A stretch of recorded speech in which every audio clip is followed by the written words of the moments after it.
One of my favorite things about the summertime months are all the different types of produce that you can get.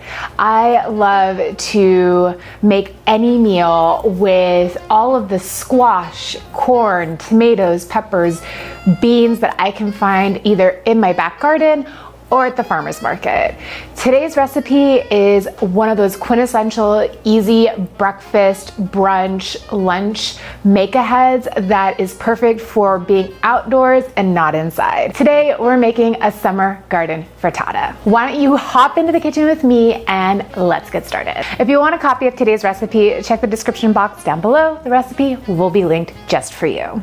What I love about this is that this recipe comes together really quickly. It's a great make ahead moment, and you can eat this at room temperature or you can eat it right hot out of the oven. Either way, this is phenomenal. It's also good if you make it into like little egg bites. So if you wanted to take it on the go in like little muffins, you can do that too.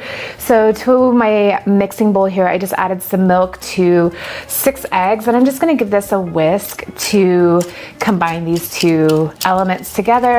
Now you can make a frittata vegan. You can do the same ratios of veggies, plant milk, and then you would just sub out chicken eggs for some chickpea panis. That's a great vegan swap if you wanted to do that. But I love eggs. Eggs are like my favorite food. I could eat literally eggs every single day and be a happy girl. So I'm just kind of doing this to my own taste. I'm adding some salt and pep to get this guy going. And now that my eggs and my milk are combined, my eggs are broken up and whisked, I'm gonna go ahead and set this aside, and I'm gonna work on my corn. So for this hack for corn on the cob, to remove the corn from the cob, you need 2 things. A large mixing bowl that you can place a smaller mixing bowl into upside down, so bottom side up. So that way you kind of create like a trough or like a little like valley around the cob. Be mindful, I'm using glass, but if you use plastic or a metal bowl, just be mindful of the blade of your knife. But I'm just gonna go ahead and run my knife straight down against all of the corn kernels. Say that 3 times fast. You can milk the corn cob. You could also steep this in a little bit of milk if you were like making a cornbread, and that also kind of amplifies flavor. You can also hold on to this, freeze this, and put this into a stock later on if you're making a veggie stock or a chicken stock, homemade. And now that our corn is ready, we can combine the rest of our veggies.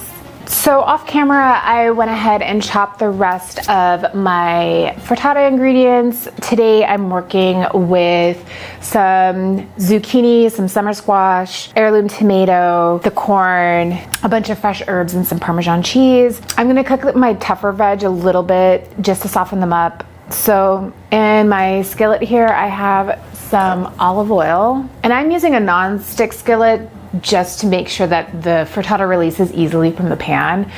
So that's a note. I'm also gonna add a little bit of minced garlic. And then now that my garlic is frying along, I'm going to add in my summer squash and my zucchini that I've already prepped. I've gone ahead and cut them as well into like little half moons, so it's easy for them to cook down. And because our veggies all have a lot of water content to them, it'll fill your pan up initially and you'll be like, oh my gosh, too much.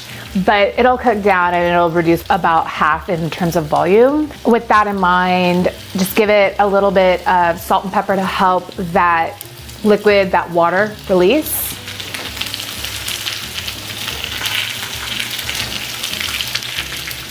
You know, my big thing is making sure that you season every layer, every set of ingredients as they hit the pan, just so that way you have a fully flavorsome dish and nothing is bland.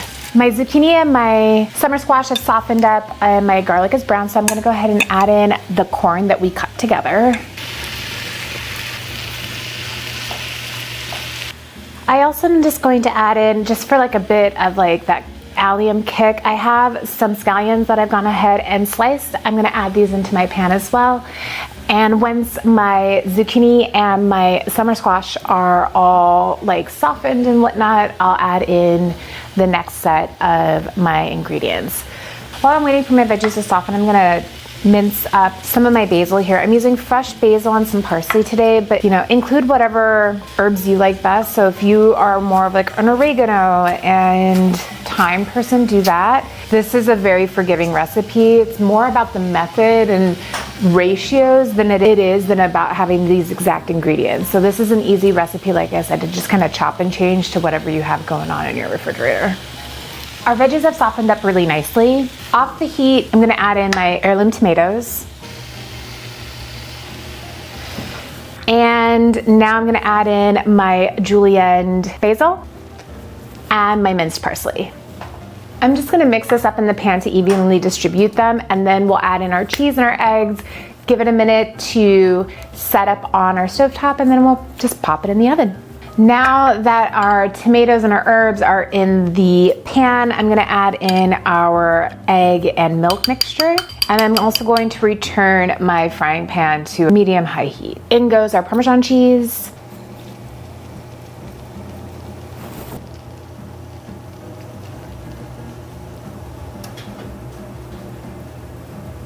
I like to put my frittata in the oven to finish it cooking as opposed to trying to flip it in the pan. So I just like to stick it in the oven for 8 to 10 minutes. I like to make sure that before I stick it in the oven, I just have like the outside, the pan edges essentially like set. So I'm waiting for my pan to do that.